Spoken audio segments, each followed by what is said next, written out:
অনেকেই বলতেছে ভাই স্লিপ নিয়ে আসছি জানের ভয়ে, অন্তরে সাপলাকলিতে ভিতরে যায় সিল দিয়ে আসতেছে। ইনশাল্লাহ ঢাকা হাটে সাপলাকলির ভূমিধস বিজয় হবে। তবে এই বিজয় নাসিরউদ্দিন পাটোয়ারির না, এই বিজয় শহীদ উসমান হাদি ভাইয়ের। সকলে আমাকে বলছেন যে আমরা আপনাকে ভোট দিচ্ছি না, আমরা এই ভোটটা শহীদ উসমানটা আপনাকে দিচ্ছি। ফলত শহীদ উসমান হাদি ভাইয়ের হত্যাকাণ্ডের যে বিচার, এটা আমাদেরকে করতে হবে। আর আমি ঘোষণা দিয়েছি, যারা আমাকে কটু কথা বলেছে, খারাপ কথা বলেছে, মায়ের দিয়েছে, আমরা তাদেরকে ক্ষমা করে দিয়েছি। আসুন ঐক্যবদ্ধভাবে কাজ করব। ইনশাল্লাহ আমরা জয়ী হলে আল্লাহর ইচ্ছায় সকলকে নিয়ে কাজ করব। তবে যারা সন্ত্রাস, চাঁদাবাদ, দখলদারিত্ব করে, তাদের হাত দিয়ে আমরা প্রশাসন দিয়ে গুঁড়া করব।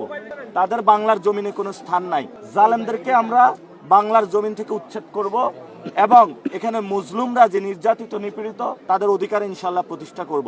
এখানে কোনো নয় ছয় নাই। যে যত প্রভাবশালী হোক না কেন, আমরা ইনশাল্লাহ আল্লাহ ছাড়া কাউকে ভয় পাই না আর গুনায় ধরি না। কে স্থায়ী কমিটির সদস্য, কার নামে কি এলাকা, আমাদের কাছে এগুলো মুখ্য বিষয় না। আমাদের কাছে মুখ্য বিষয়টা হলো জনগণ।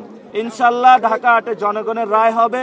সে রায়ের মধ্য দিয়ে নতুন বাংলাদেশ এবং সারা দেশে 11 দলীয় জোট যেইভাবে ভোট ব্যাংকে ভোট পড়তেছে, ইনশাল্লাহ তারা সরকার গঠন করবে।